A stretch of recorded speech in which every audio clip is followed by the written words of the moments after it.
So Elon Musk says that he is now that Tesla is now an AI company that specializes in robotics.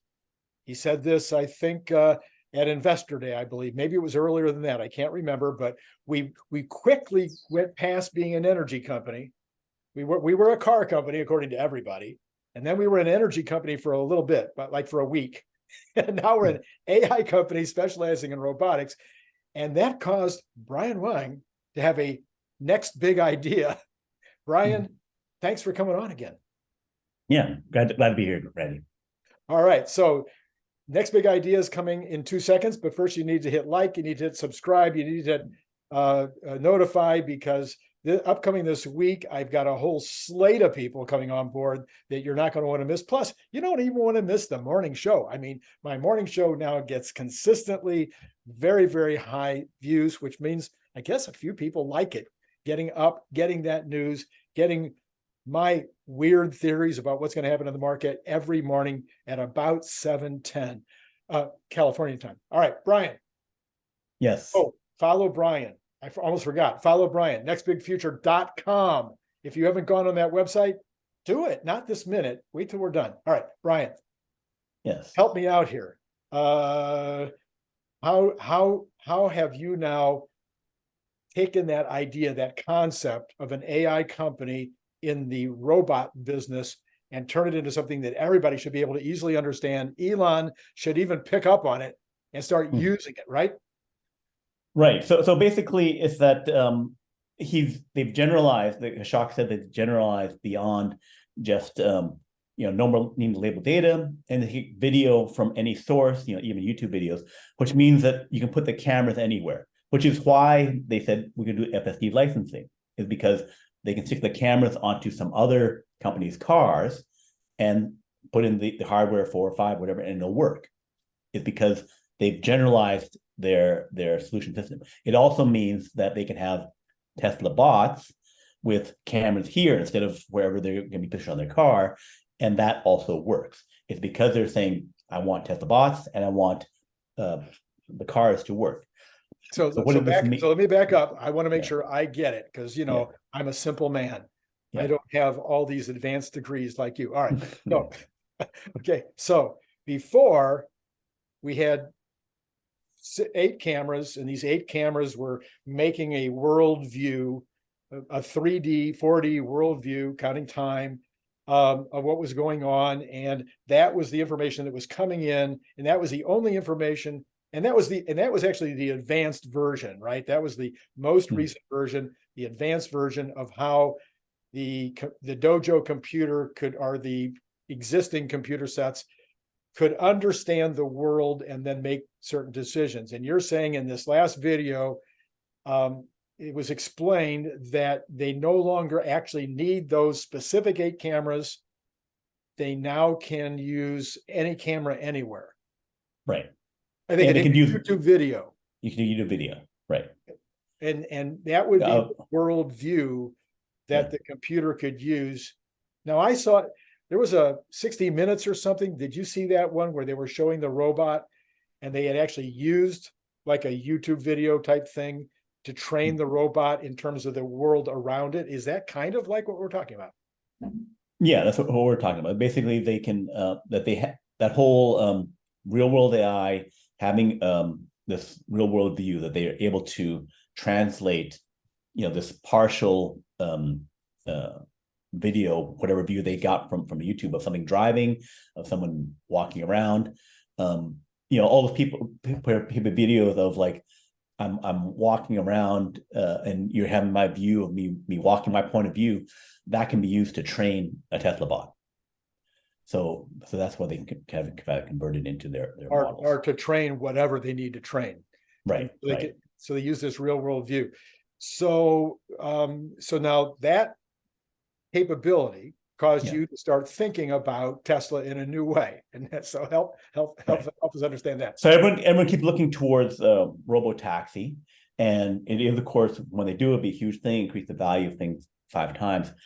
But I think that there's robo trucking, which is taking the driver of the truck out of it. And the reason that's a different category is, entirely different, commercial aspects of different economics to it. And I think that'd be hugely impactful. Also, how fast that can be developed is also, and deployed is also better. So to summarize it, I'll say it's robo-taxi, robo-truck, robo-factory, and then robo-everything.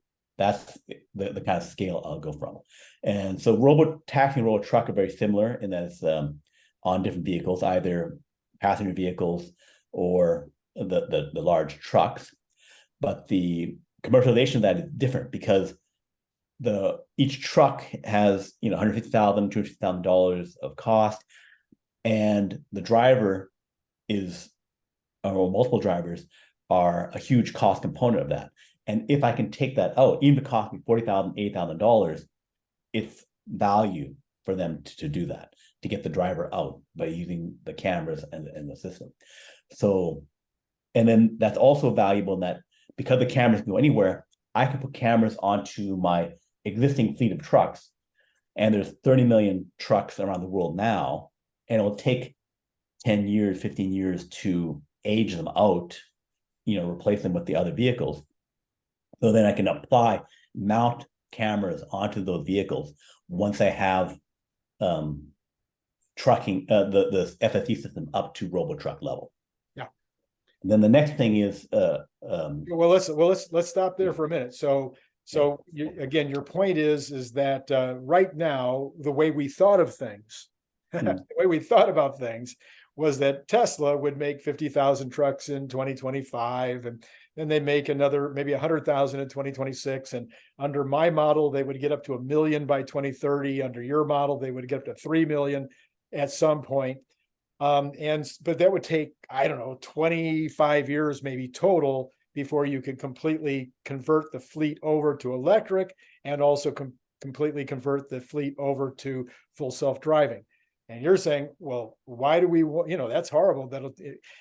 And you also did an amazing video. It wasn't on my channel. We should have done it on my channel, where you talked about the cost of food dropping by, what was the percent? Do you remember? You can drop the cost of food by 10 times. Yeah. By 10 times. Yeah. By 10 times. Yeah. Because the cost of food is largely the transportation cost of getting it from the farm to the distribution center, then getting it to the factory, then getting it from the factory to the distribution center, then from the distribution center to the retailer, and or the fertilizer and everything getting to the farm. I mean, all this transportation is a huge percentage of the cost of food, and you were saying it would drop the cost of food by 10 times. Mm-hmm. So we don't want to wait for that, is what you're saying. Right. No, don't wait for that. That if you can make these $20,000, $40,000 systems, and if other people are licensing your stuff, then say, okay, Freightliner, all the trucking companies, Walmart, they all license it and then stick it onto their existing fleet of trucks, because replacing the hardware is more difficult than adding on the cameras and the software. So now Comma is the one who's already doing that, right? And right. He was on Lex Friedman a couple of weeks ago, and I watched that video, and he was saying that he thought he would be the market leader in terms of installed units.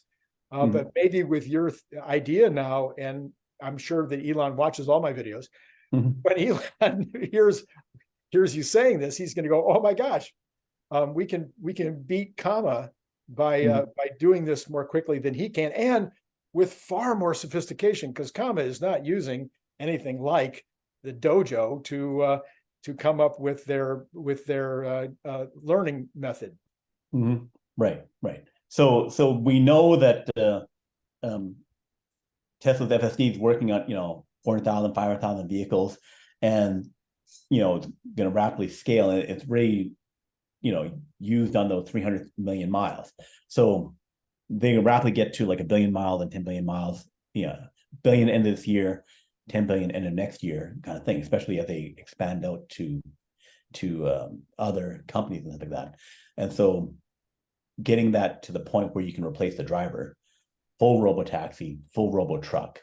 And then the thing is, for robotaxi, we both agree that even if it's cheaper, there are people now who buy Porsches, who buy high-end SUVs and stuff like that, where they want to have that vehicle. So if you drive the cost down and make it more convenient, they'll still want their own vehicle. They don't want to share it because they can afford to do it, especially for the new vehicle owner. So, but on the commercial side, if I can save money and don't need the driver, that becomes automatic. I must do it, right? So they'll get 100% of the 30 million trucks. So 30 million trucks times, say, $20,000 for the hardware and for the software, which is probably not, because they'll charge like $5,000 per year as a service on that thing.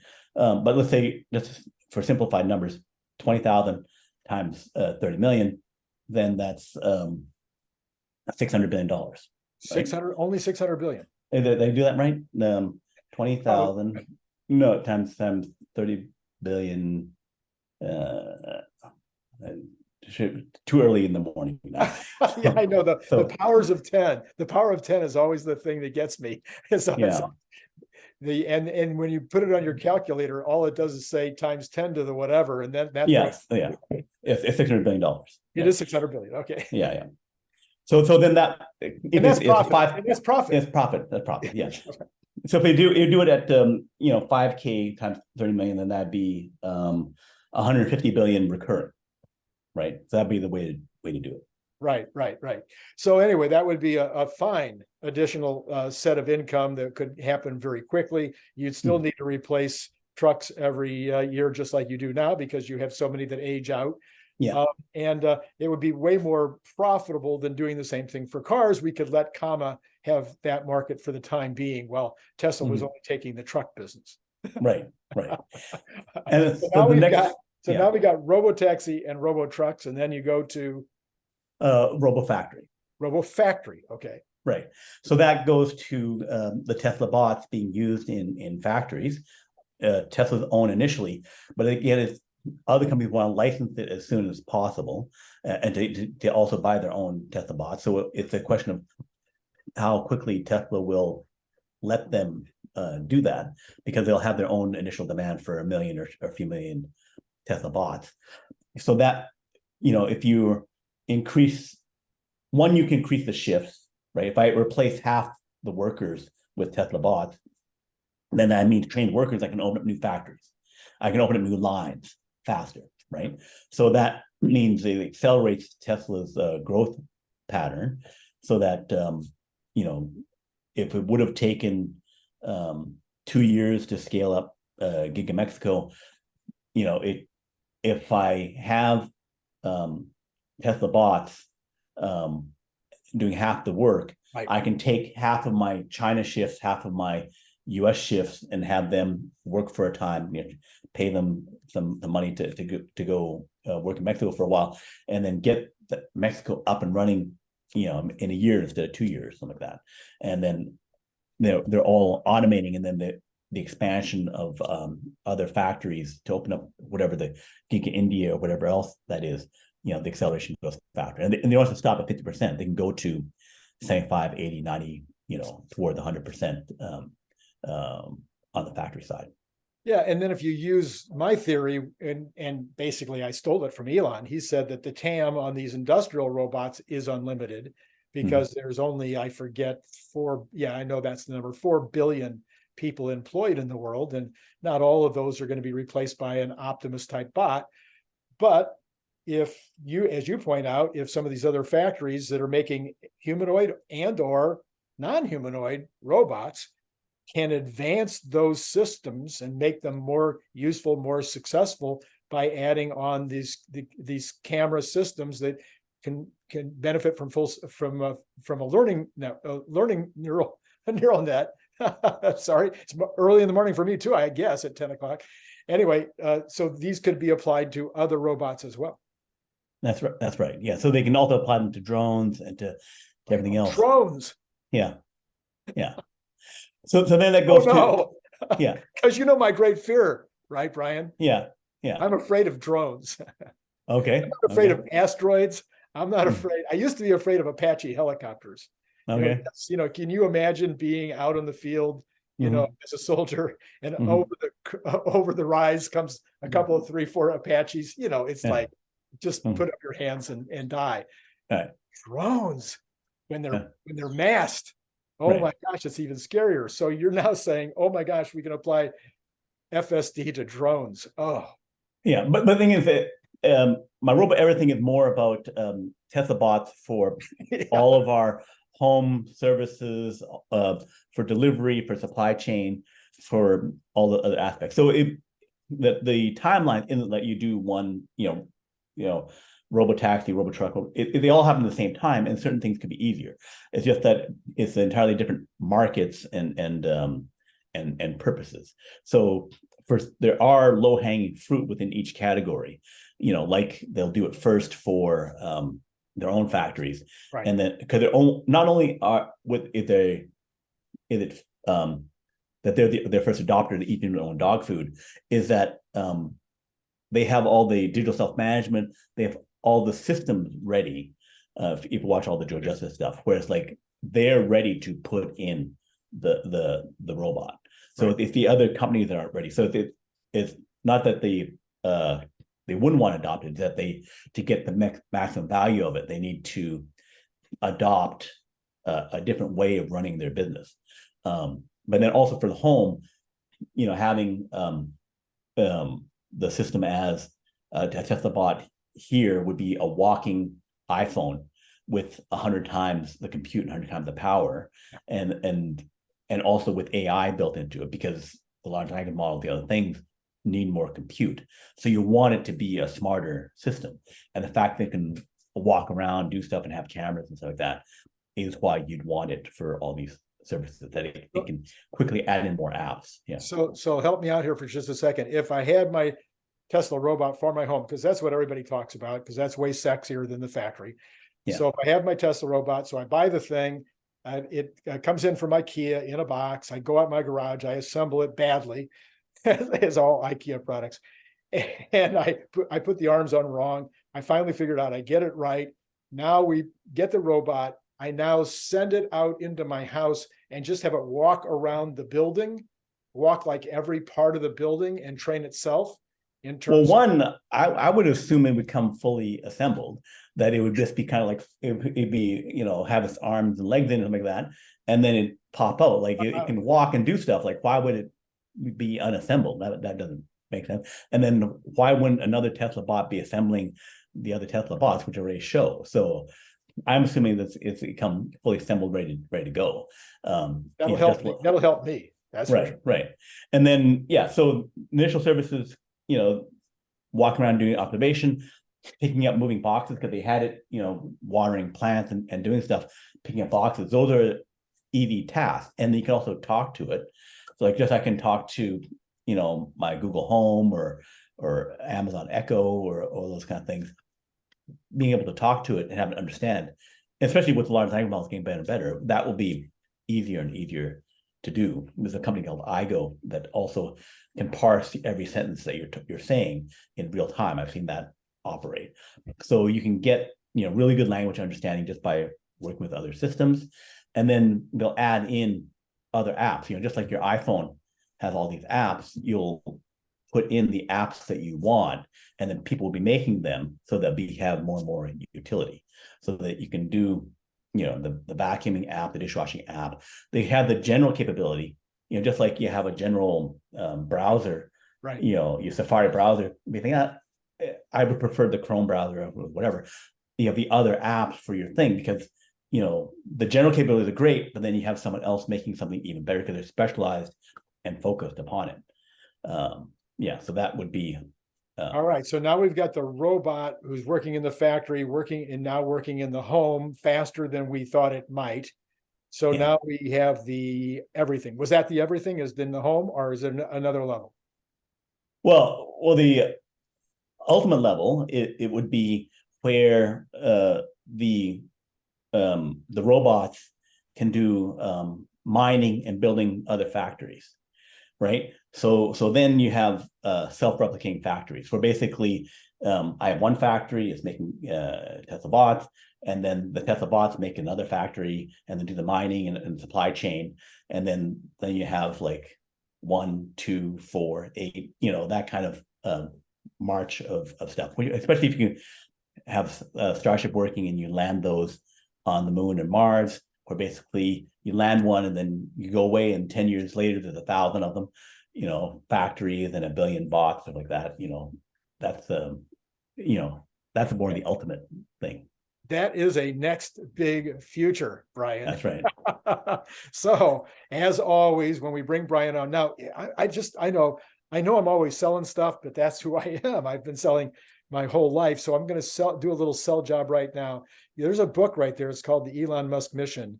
Brian is a big part of that book. There's like multiple chapters of Brian's writing, and where 20% of the rest of the book is now kind of passe. I mean, things have happened since last November when we published, and you'll sit there and go, well, but that happened in March, or that, oh yeah, no kidding. It's because we predicted it in the book and it took place already. But most of Brian's stuff was a little higher tech. Things about Star Trek, Starlink, SpaceX, yeah, SpaceX, and things. The more high tech stuff was his department. That stuff is still happening and gonna happen. So it's still in the future. It is part of the next big future. That's the part of the 80% of that book that is still readable right now. It is still 100%. You should be buying it, because it's hardly, I think it's $4.99 or $5.99 on Kindle. I mean, whatever. How come you haven't bought it yet? Anyway, Brian, thank you for participating in the book. Thank you for coming on the channel as you so often, and helping us to understand these things, because it's obviously above my pay grade. And so hit like, hit subscribe, hit notify, follow Brian on Next Big Future everywhere in the entire world. And my Patreon I'm shooting for 100 by the end of the month. If you can help me get to 100 by the end of the month, this would be a great time, because it's free for 7 days to try it out. Brian, thank you so much. Thank you, Randy. All right. And for all of you out there, it's been great talking to you.